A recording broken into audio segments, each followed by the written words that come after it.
Study with Rajan sir YouTube channel में एक बार फिर स्वागत है दोस्तों। आइए आज हम पढ़ेंगे गणित। देखिए, पहला क्वेश्चन है सम संख्या।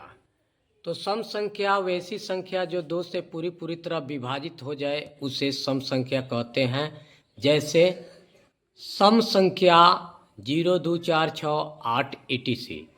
देखिए, वैसी संख्याएं जो इकाई के स्थान पर 0 2 4 6 8 आदि आवे वे सम संख्या कहलाते हैं। जब भी कटेगा तो 0 2 4 6 8 इकाई के स्थान पर रहेगा तो सारी संख्याएं कट जाएंगे, वे सभी सम संख्या कहलाएंगे।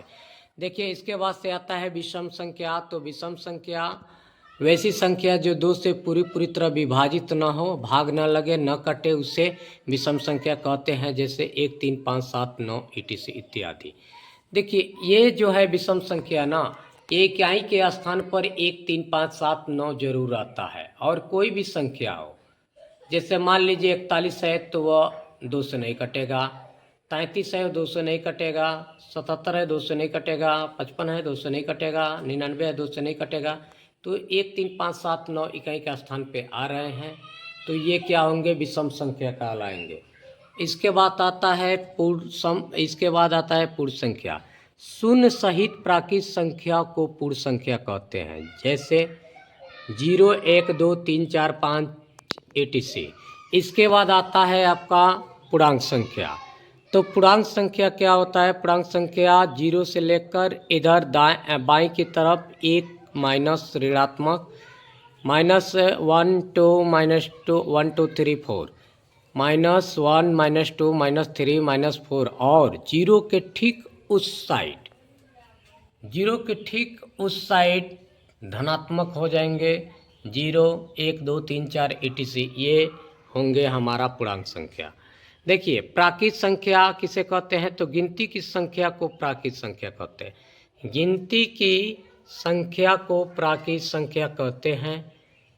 1 2 3 4 ... जहाँ तक गिनिए ये सभी गिनती की संख्या ही कहलाते हैं, जो प्राकृत संख्या कहलाते हैं। ठीक है, चलिए आइए इसके बाद हम लोग जानेंगे भाज्य संख्याएं। तो भाज्य संख्या क्या होता है जी?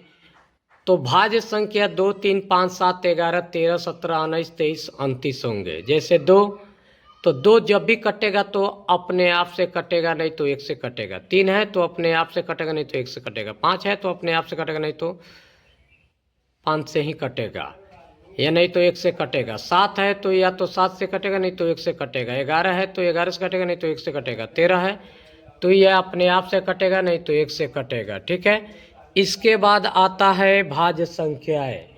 भाज्य संख्या इसके बाद आता है। देखिए, भाज्य संख्या में होता क्या है? 4 6 8 10 12 14 18 मान लेते हैं। तो 4 देखिए जब कटेगा, भाग लगेगा इसमें, तो 1 से कटेगा, 4 से कटेगा, 2 से कटेगा। 6 है तो 1 से कटेगा, 6 से 3 से 2 से भाग लग जाएगा।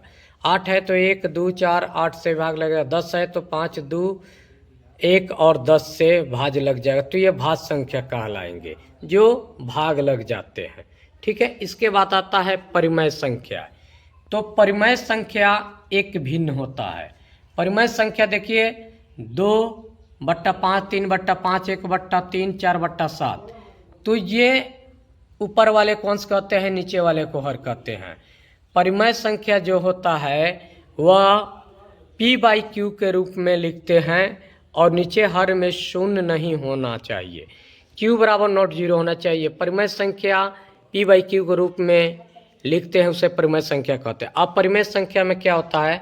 तो अपरिमेय संख्या में होता है √3 √2 √5 √7।